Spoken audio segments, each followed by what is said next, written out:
ए news today. वक्त हो चुका है छत्तीसगढ़ की खास खबरों का। पहली खबर देखिए चंद्रदीप यादव की।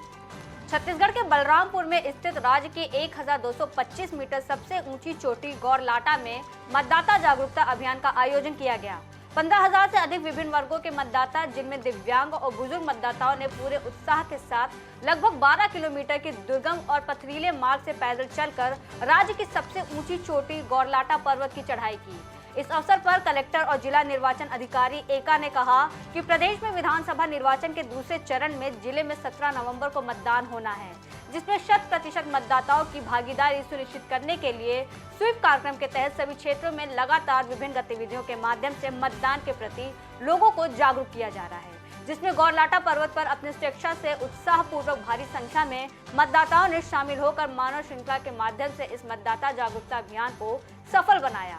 इस दौरान 3,94,000 मतदाताओं ने हस्ताक्षर कर वर्ल्ड रिकॉर्ड बनाया। आप सभी को विदित है कि हमारे प्रदेश में आगामी 17 नवंबर को निर्वाचन होगा और मतदाता जागरूकता अभियान के अंतर्गत जो है ये हमारा ये प्रयास था कि कोई अवैध सामग्री का अपने ज़िले में एंट्री ना हो। इसको देखते हुए ज़िले में लगभग 25 नाके का SST के रूप में संचालित किया जा रहा है। इसके माध्यम से सब लोग आने जाने सभी गाड़ियाँ और लोगों का चेक कर रहे हैं ताकि किसी प्रकार का कोई अवांछित गतिविधि अपने ज़िले में न पहुँच पाए।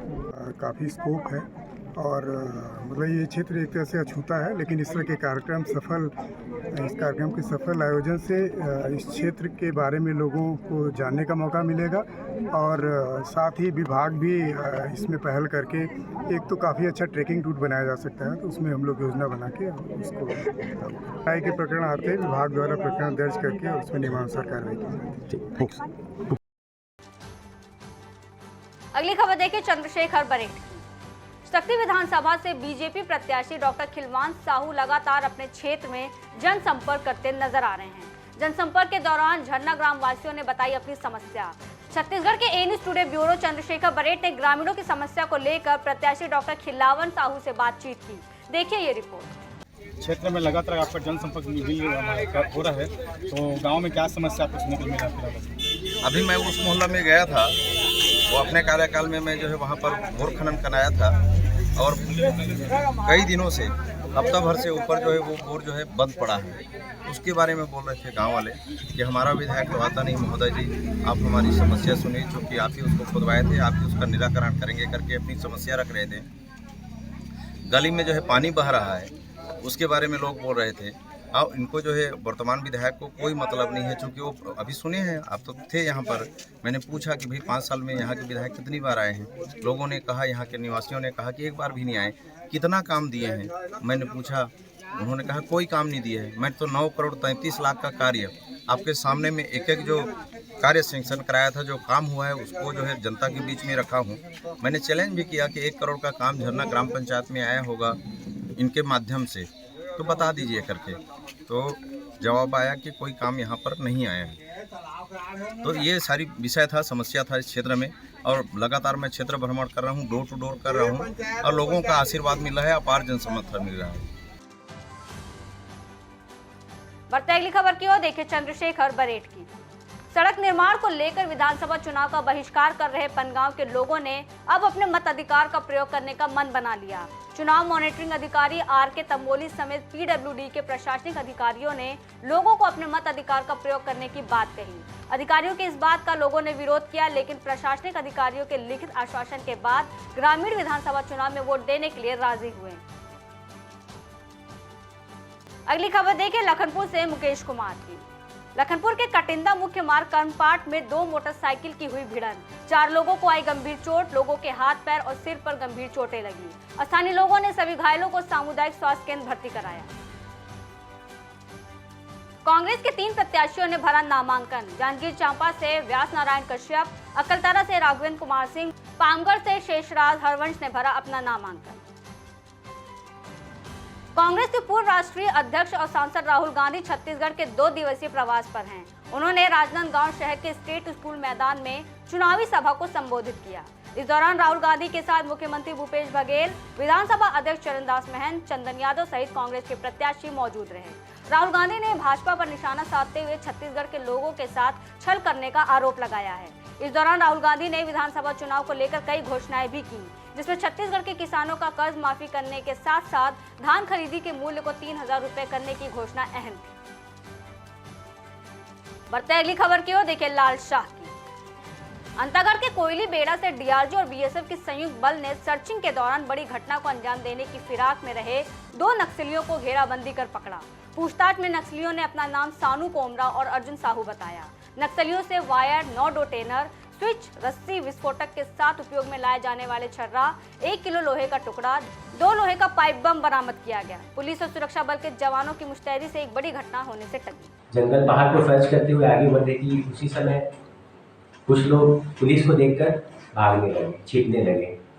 पीछा करके उनको जो पकड़ा गया, पकड़ने के बाद जब उनको जांच किया, पूछताछ किया गया, तो उनके पास से कुछ विस्फोटक सामग्री प्राप्त हुआ।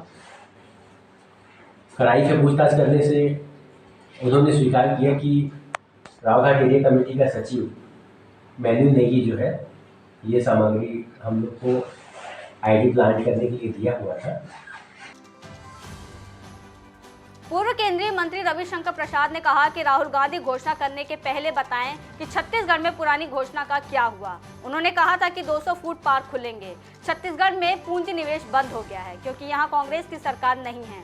भूपेश बघेल की अगुवाई में लूट की सरकार है। ऐसे में भी राहुल गांधी कह रहे हैं कि केजी से पीजी तक मुफ्त शिक्षा देंगे।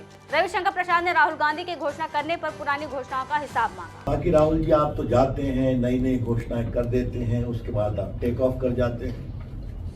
कोई आपसे पूछता है नई घोषणाओं के बारे में तो आप मुस्कुरा देते हैं, फिर कहते हैं मैं मोहब्बत की दुकान खोले हुई है। तो राहुल गांधी के बारे में क्या कहा जाए?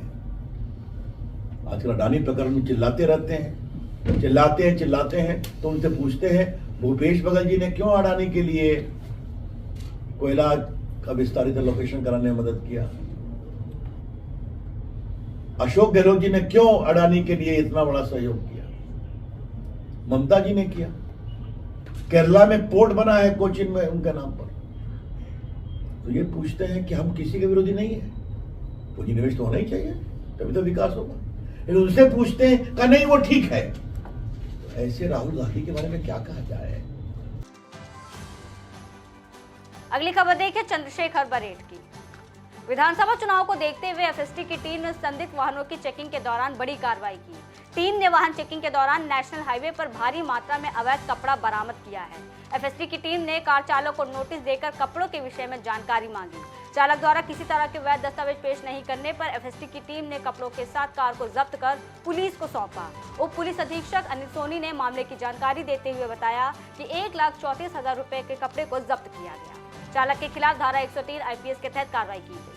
आगामी विधानसभा चुनाव के मद्देनज़र एसएसटी टीम और फ्लाइंग स्क्वाड टीम और पुलिस के द्वारा लगातार चेकिंग की जा रही है। इसी क्रम में चेकिंग के दौरान एक कार को रुकवा कर चेक करने पर उसमें 333 नग कुर्ता और अन्य कपड़े प्राप्त हुए। उसके संबंध में दस्तावेज पेश करना बोले जाने पर जो गाड़ी में जो ले जा रहा था उसके द्वारा किसी प्रकार से वैध दस्तावेज प्रस्तुत नहीं किया, जिस पर से कुल 1,34,978 रुपया कीमती कर उक्त कपड़े को जब्त कर विधिवत कार्रवाई किया जा रहा है।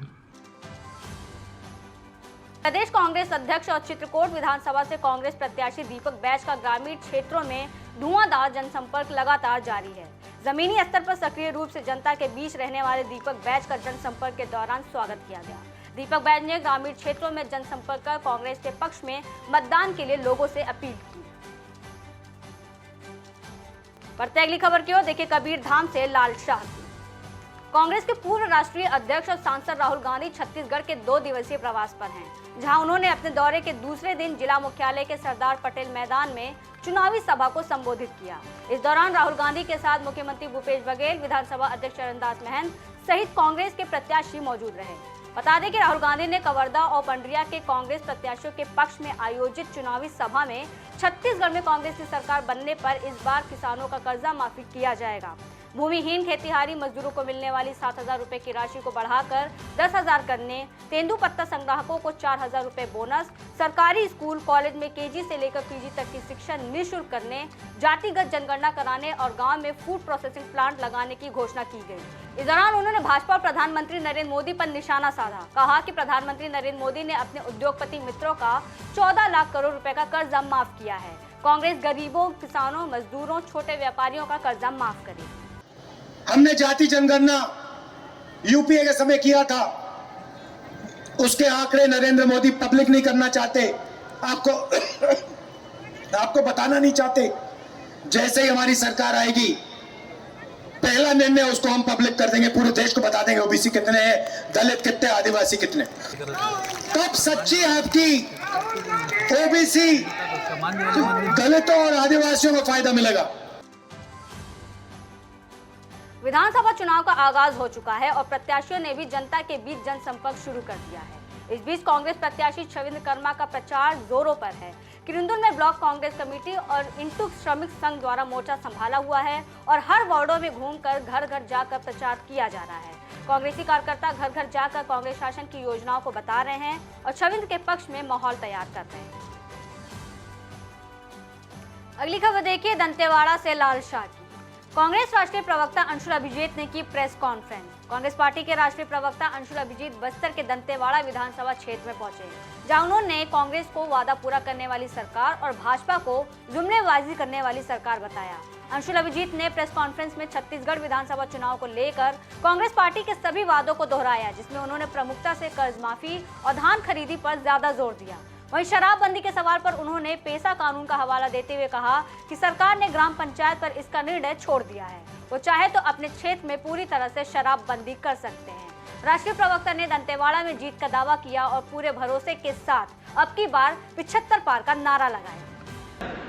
जो है उनमें हम वृद्धि और करेंगे, 10% और हम एमएसपी से ज्यादा उसको खरीदारी करेंगे। और ये भी हमारा एक वादा है कि पीजी से केजी तक निःशुल्क शिक्षा देंगे। देखिए कितनी महत्वपूर्ण बात है। ऐसा ये अप्रत्याशित है, ऐसा कभी हुआ नहीं है, किसी राज्य सरकार ने ऐसा कहा नहीं है कि पीजी से केजी से पीजी तक निःशुल्क शिक्षा, वो किसी तरह की भी ट्रेनिंग हो, मेडिकल प्रोफेशनल ट्रेनिंग। आप जानते हैं कि कैसे जो माँ बाप होते हैं वो परेशान हो जाते हैं फीस देकर, रहन सहन पर, तो ये बिल्कुल राहत दिलाएगी। और कि इस समाज में जो सामाजिक, जो आर्थिक और शैक्षणिक जो हकीकत है, जो व्यवस्था है, वो सामने आती है। और अगर जब वो सामने आएगी हर वर्ग की, वो आंकड़े, वो हकीकत, वो सच, तो हमें पता चलेगा कि इस मुल्क की जो परिसंपत्ति है, इस मुल्क का जो संसाधन है, उसका अच्छी तरह से उसका विभाजन कैसे किया जाए, कौन सबसे ज़्यादा ज़रूरतमंद है, कौन गरीब है, कौन मुहताज है, उनको कैसे, ये जो सरकारी तिजोरी में जो पूंजी है, इसका वितरण अच्छी तरह से कैसे हो, ये हमें जातिगत जनगणना। फिलहाल के लिए इतना ही। देश और दुनिया की तमाम बड़ी खबरों के लिए बने रहिए ए न्यूज़ टुडे के साथ।